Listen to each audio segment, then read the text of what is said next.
Hey guys, so I got a few requests to do a comparison here between OnePlus 5T and the LG G6, which came out about 6 months ago. It came with a 16:9 form factor, very innovative. Obviously OnePlus 5T is playing catch up here a little bit, but maybe the internal spec will best the LG. We're going to find out here. And I think LG didn't get enough praise really for the LG G6, but then again it did come with some out of date specification, so that could have had an effect on the perception here.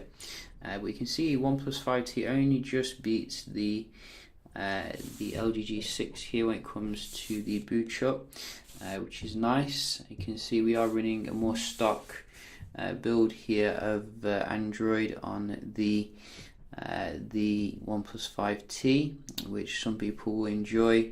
We do have quite a lot of old stuff here on the LG. I think the biggest problem with the LG is that LG seems to have abandoned us in the UK when it comes to the software updates.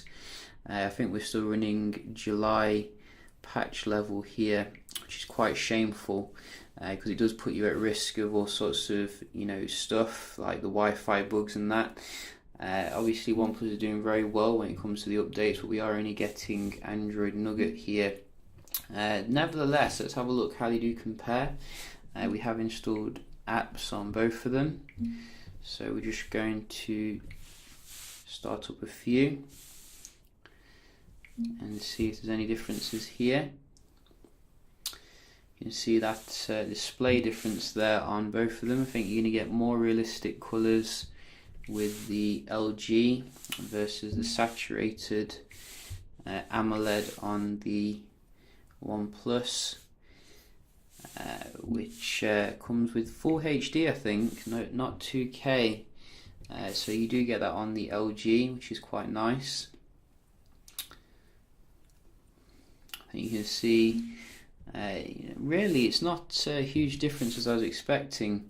I was expecting quite a big difference here actually in terms of the speed, but the G6, I think it's quite underrated when it comes to the speed. If only they kept the software up to date, and I think it would be a lot better. So that one a little bit faster on the 5T here. I don't even think this is the same game. Accidents do happen. So not the same game there. This one. Yeah. So your 5T is going to give you a little bit more speed here generally, but the G6 isn't far behind. Not a huge reason to upgrade if you ask me. I'm just going to check out the speed here of the Wi-Fi.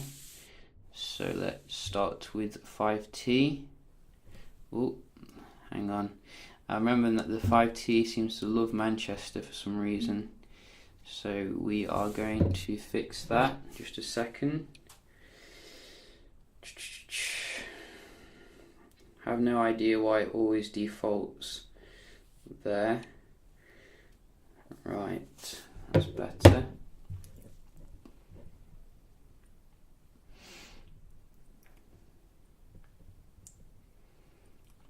So brutal speeds here with the 5T, no mercy when it comes to your Wi-Fi. I have actually taken the gamer service off because I'm not really playing many games, so it seemed like a waste. Most games nowadays are quite boring, but I'm still getting quite good speeds here. LG G6 can't quite meet the 5T, coming with over 70 less, so that's a little bit of a shame there.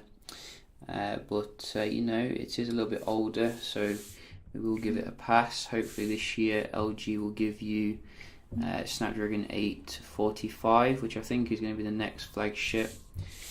You know, not coming behind. Let's have a look at the multitasking here. So this is a 6 gig RAM 5T. You can see LG, you know, not too shabby given how old the software is, and you know, 4 gigs of RAM, which is considered low nowadays. It's certainly keeping up a little bit. I do think the skin does slow it down a little bit on the LG,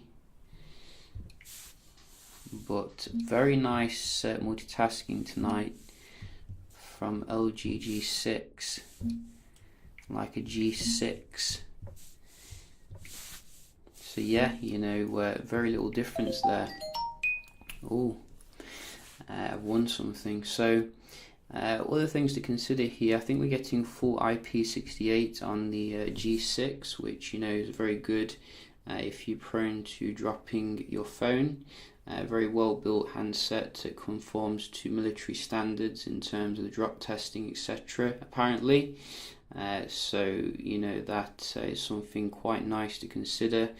You also do get 32-bit DAC and wireless charging in some markets, but they did leave us out, unfortunately. You don't get any of that on the 3T, but you do get nice dash charging, which is probably the fastest charging you'll ever get, as well as your dual SIM support, which is quite good as well. You're getting very stock Android, fast updates, etc. And that beautiful AMOLED display as well, which I think is a little bit more superior here. If we're going to be honest, way more RAM, way more internal storage, and I think you know, an equivalent price really. Although I have seen the G6 as low as $350 at the moment, so it represents very good value for money. And you do get obviously the wide angle lens, which no other phone I don't think has except for the Moto X4, but it's no way as good as this one really. So you know, it makes the camera experience so much more fun than you know, you just a dual camera setup, which you do get on most phones. So yeah, you know, a quick little comparison here. If you ask me, if you're looking for these two phones, I'd go for the G6 if you're looking for your camera. Raw speed goes to the OnePlus and the software support, I think. But I will be doing some more comparisons with OnePlus, so do stay tuned for that. I hope you enjoyed the video, and I'll see you in the next one. Cheers.